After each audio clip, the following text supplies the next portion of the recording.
When we're dealing with sets, there's a lot of different terms that come up. So we're going to use Venn diagrams to help illustrate these different ideas related to sets. What we'll do is shade the Venn diagrams where these different things would actually live. We'll talk about what these things are called and the symbols or notation for these different ideas related to sets. The whole time we'll keep in mind that our universe is the digits 1 through 20. Set A will be the multiples of 2, and set B will be the multiples of 3.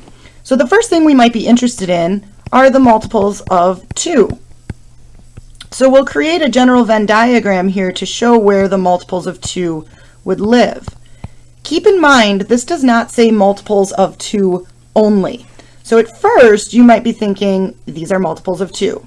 You're partially right. Again, the word only is not present. So this is asking for any multiples of 2. All multiples of 2 live in this entire circle A. The notation for that then, rather than saying I wanted you to show the multiples of 2, I could have just asked you to show A. Another thing we could look for would be the multiples of 3. Again, keep in mind this does not say the multiples of 3 only.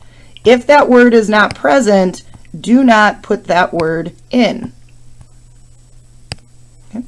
This is set A, this is set B, this is the universe. So just like before, if the word only is not present, we're not going to assume that it's there. So all multiples of 3 would be the entire circle B. Rather than saying that I wanted you to illustrate the multiples of 3, I could have just said show B, since we've already defined B as the multiples of 3.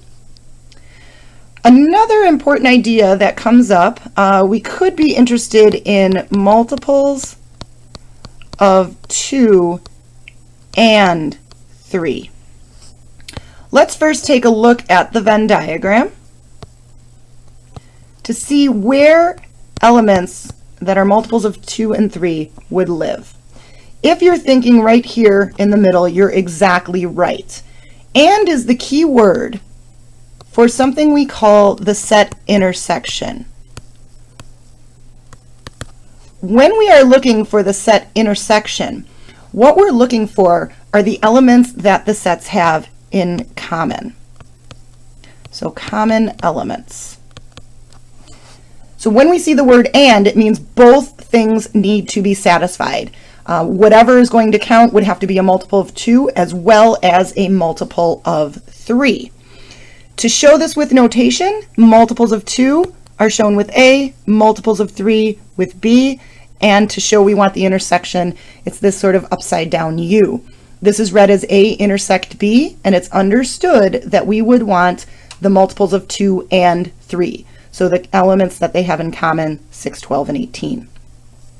Another thing we might be interested in, multiples of 2 or 3. Again, creating a Venn diagram, we're going to start out by shading to show where the elements that satisfy being a multiple of 2 or 3 would live. Now initially you might think here and here, okay? But again, if that's all you shade, you are putting in that word only. You are saying that this says multiples of 2 only or 3 only, which it does not. When we say or, we use the inclusive or.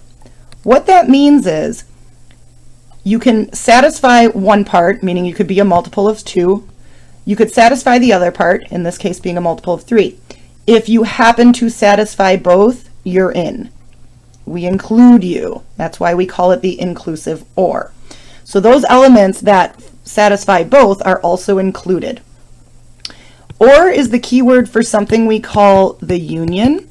What the union is looking for is everything in both sets, including what they have in common. If we want to show this with notation, again, multiples of 2 are A, multiples of 3 are B. The right side up U, and maybe I can draw that a little better for you. Let's try that again. Looks a little better. You'll notice it doesn't have a foot on it like the universe U, but that is read as A union B. It's understood that we want everything that is a multiple of 2, a multiple of 3, and if it satisfies both, then we include it. In the next video, we'll talk about the last 2 ideas related to sets. We'll do some shading to show those. So please go to the next video to see the last 2 ideas.